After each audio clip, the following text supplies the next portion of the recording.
Welcome back to Viewpoints, listeners. I'm your host, Henry Grossick, and it gives me great pleasure to welcome a very fascinating young lady to our program, Sveti Williams. Sveti Williams is a sleepologist. We all know the importance of sleep, and we all, from different time to time, have problems with it. But Sveti's a person out there who can help people with this. But firstly, welcome to Viewpoints, Sveti Williams. Thank you. I'm happy to be here. Thanks for inviting me. It's a pleasure to be here. And as I said off air, Sveti, we're having a little bit of a laugh. And I said, did you have a good night's sleep last night? And your answer was?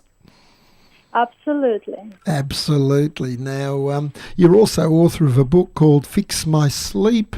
You're a world-renowned sleepologist, and there's a few things you do that are quite different and interesting, but we'll come to that in a moment. But firstly, about you. You were born in a small village in the poorest country of Europe, and that was really the beginning of your journey to your business today. Tell us a little bit about because I wasn't familiar with it, and I come from Europe, the poorest country in Europe, and your childhood. Yes, Henry, that's a great question. So, yes, I was born in a country called Moldova, and Moldova is a very small country, and actually it's the poorest one. However, the beauty is within the country. The way I was growing up, I was actually surrounded by my grandmother and great-grandmother, and we used to gather all our produce. Mm-hmm. So basically, those times when I lived in my country, if we did not plant our produce, we wouldn't have anything to eat. So basically, we used to grow our own fruits and vegetables, cheese, our meats and things like that, so we could eat. And also, medicinally, we did not have a lot of medication available to us. So basically, we had to source our own medication from the natural sources. And this is what I was also involved a lot with my great-grandmother, sourcing all these different herbs and making different tinctures with the herbal material. And with that, it was instilled deeply inside me that all these sources are the key to our healing, in a natural kind of way. And from that, I carried that throughout my whole life. And now this is what I do in Australia as my career. Sleep. Now, I understand that you yourself you were troubled by years of poor sleep yourself. That's interesting. Yes.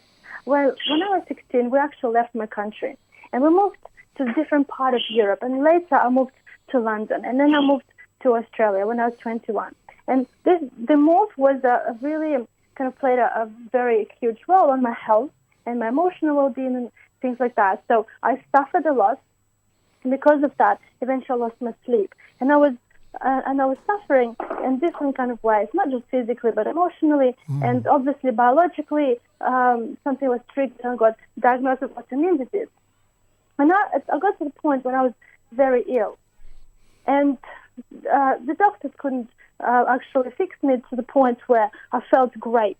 So I started researching, and I got to the point where I was fairly healthy with the change of my diet and other kind of lifestyle changes, but never to that point where you can say, I just feel great. I'm so healthy that I can just bounce out of bed and feel amazing. So until I started fixing my sleep, the moment I fixed my sleep, this is when I truly felt great. And this is how it began for me, the journey of being a sleepologist. And it's a problem that many people face. Some of us, all of us have bad nights of sleep, but some of us it's very chronic. How important is sleep to our well-being, Sveti? Yeah, great question. Well, I usually tell people, when they ask me this question, I actually tell them, look, put it this way, we can survive 3 times longer without food than without sleep. And sleep is prerequisite for human survival. That answers the question completely, I believe. So what are the causes? It's obviously modern society in many ways, but what are the things that lead people to having bad sleep in the first place? Because I presume the causes will have solutions. Yes. Very few cases is actually biological. Is actually a biological cause. Most of the cases I found within my research, my career, and my experience working with a lot of people, I found that it's actually psychological or emotional trauma. Somebody experienced somebody in the past. It doesn't have to be that large. It doesn't have to be a very dramatic trauma. It could just be something minor. However, that could be something that disturbs people's sleep, because insomnia is just a symptom of something that is not right.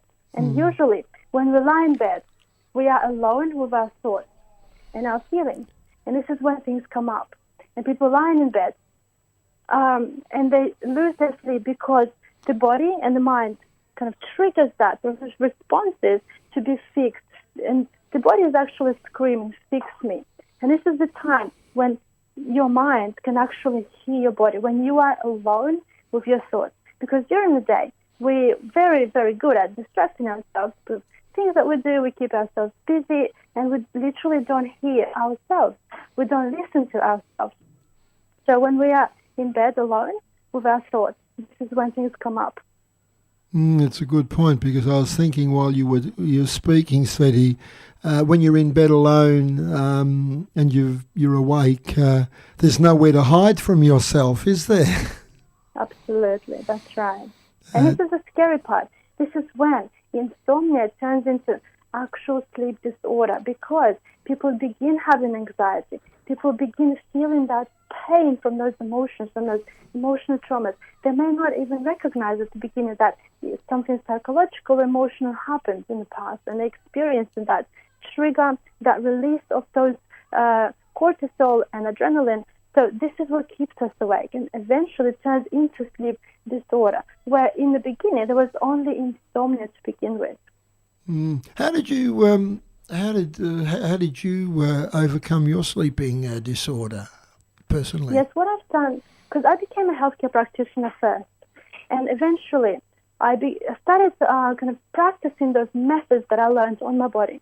And I fixed my sleep, but only to the point. And I could not fix it fully until I came to realization that there is an emotional trauma, emotional trigger. For example, divorce, for example, that car accident, or for example, even a fright that somebody could experience. So for me, it was one of those triggers that would set my brain to be active so much that I could not sleep. And when I began digging deeper and deeper into myself and I was looking for a root cause of my insomnia. You can mask your insomnia, you can do all these things. However, the sleep won't be fixed fully and completely until the root cause of the problem is addressed. I was just thinking while you were talking there, I sometimes have trouble sleeping if I'm worrying about something that I've got to do tomorrow, or whether I've been to a meeting and I'm mulling over some of the conversations or decisions made, and before you know it, you can't go to sleep. Your mind's thinking about everything. That's right. It's just that ruminating, that chatter, and that basically being switched on so much to thinking mechanisms that you can't switch off. Oftentimes people do have that problem, which is not as hard to fix as if there was a deeper sort of problem that I described earlier. Good point. We need to take a short break, Sveti. Can you hold the line? Absolutely. Welcome back to Viewpoints, listeners. I'm your host, Henry Grosick. I'm in the middle of a discussion with Sveti Williams, the sleepologist, on one of the major challenges many of us face, and that is getting a good night's sleep and how to deal with it. Sveti, welcome back. Thank you. Thank you for having me. My pleasure. Now, you're the first and only sleepologist in the world working with subconscious psychology to target the root cause of insomnia and other symptoms of human physical and emotional struggles. I'm surprised you're the only one, and can you explain what that entails? Yes, absolutely. As I mentioned earlier, I do like to get into people's kind of subconscious, those subconscious thinking, that level of our brain, because consciously we only use our brain about 5 to 9%, and everything else lays in that subconscious level. So when I do work with people, I usually my first session is basically just going there. And usually, if the cause of insomnia is not biological but rather emotional, psychological, and this is where the root cause could be fixed. And how do you ascertain that? Basically, I work with people through meditation, for some trance work. I get them so relaxed where they don't hear all this chatter. I switch off their mind completely. So basically, conscious mind is switched off, and subconsciously they're in a place where this could be fixed, where the traumas lay, where the emotions lay, where that layer that's really kind of deep. You can just go in there and just basically cut the connection, the emotional connection to the past events that happened in the past. Yes, we can't fix the past events. Yes, we can't fix the car accident that was previously experienced. However, we can fix that emotional attachment to that event that happened in the past. And because of that, when people have that kind of cut, that connection to the event, they feel free from it, and they can begin kind of detach from it. And when they lie in bed on their own with their emotions, that doesn't come up anymore because we dealt with it. And this is when I begin healing them, basically offering them help from different complementary medicine modalities. Basically, consciously now change the change, begin implementing the changes into their routine, the pre-sleep routine, or in other words, sleep hygiene, and things like that. Now, you've got a book, you're author of Fix My Sleep. What can people expect in that book, and how can they access it, Sveti? Yes, okay. So in the book, I've got, I think about 11 chapters, and I do talk about emotions, but I do talk about the signs of sleep to explain to people what needs to happen when we sleep and what actually happens with us when we are asleep and when we are awake. I included also the method that I initially used to fix my sleep. I do use the technique how to put yourself into that meditation. However, some people find it hard to do it on themselves. And this is why having a practitioner is just kind of facilitates that healing for them. So they can find a few different methods from complementary medicine that I also discovered to be very helpful in identifying who you are. For example, Ayurveda, a traditional Indian philosophy, to understand your dosha type, to understand why you are the way you are, why you're different to the person next to you. Why is it that for some people they feel great when they exercise just before bed, they can sleep well, and why some people cannot exercise before the bedtime? It's rather too stimulating for them. So if people understand what triggers them and what relaxes them, they can easily then implement sleep enhancers and basically identify sleep disruptors. Now, you've got a number of best public speaking topics. We just might get a couple of them, a word or two on them. Sleep and weight loss. What's the connection? Yes, absolutely. When we don't sleep well, we've got two hunger hormones, leptin and ghrelin. Basically, those two, it's like a marriage together. Leptin regulates ghrelin. Ghrelin is very aggressive and triggered by the stomach when we feel hungry. And when we eat, we're satiated. Leptin comes in and switches off ghrelin. That's when we stop eating. We feel full. When we're sleep deprived, those two hormones are messed up. Basically, ghrelin is overproduced, the hunger hormone. It's overproduced and tells you to eat more. And leptin isn't as active to control ghrelin. So basically, we cannot switch off our hunger. That's only just one component of it. There's a few more, obviously, mechanisms involved in it, but in a nutshell, this is what happens to us. Dangers of not sleeping. We all know that we need a good night's sleep, but what are a couple of the main dangers? Yes, dangers of not sleeping. Basically, to simply explain this, when we didn't sleep for 18 hours plus, our cognitive function is equal to those who are under alcohol blood concentration of 0.05. And if we stay awake for 24 hours, it actually goes up to 0.1. So basically, it becomes dangerous to drive. that's just putting it in a nutshell. That's one of the things that are dangerous, including all of these biological processes that need to begin happening for us to function well the next day. They basically get compromised and inhibited. That's a good point. One more before we wind up. Secrets to switching off a racing mind, which I think at different times we all suffer from that. Yes, we do. A lot of people do suffer, because we are so busy. Yes, I do teach that. I usually, everywhere I go speak, I usually teach people some of my techniques to help them switch their minds off. Perhaps we do experience insomnia at different levels, and some people just need just a small little adjustment, and this is what they can use, these little techniques to help them.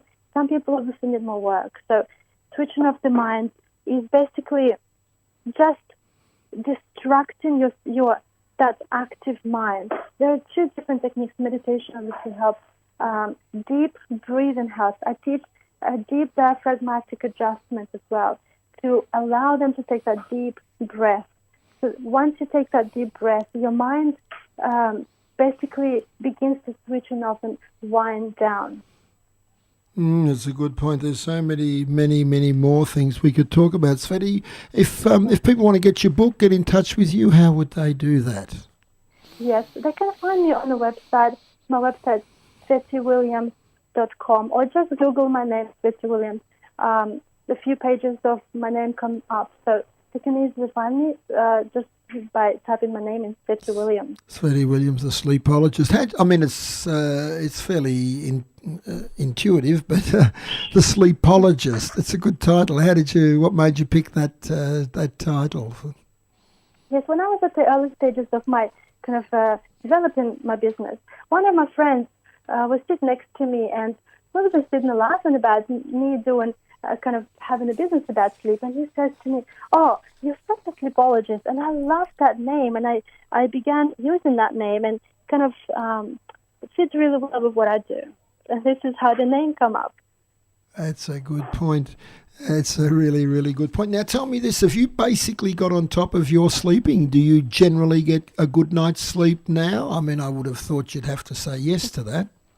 Yes, absolutely, I do. I prioritize my sleep very highly in my house, and my children know that sleep comes number one at night.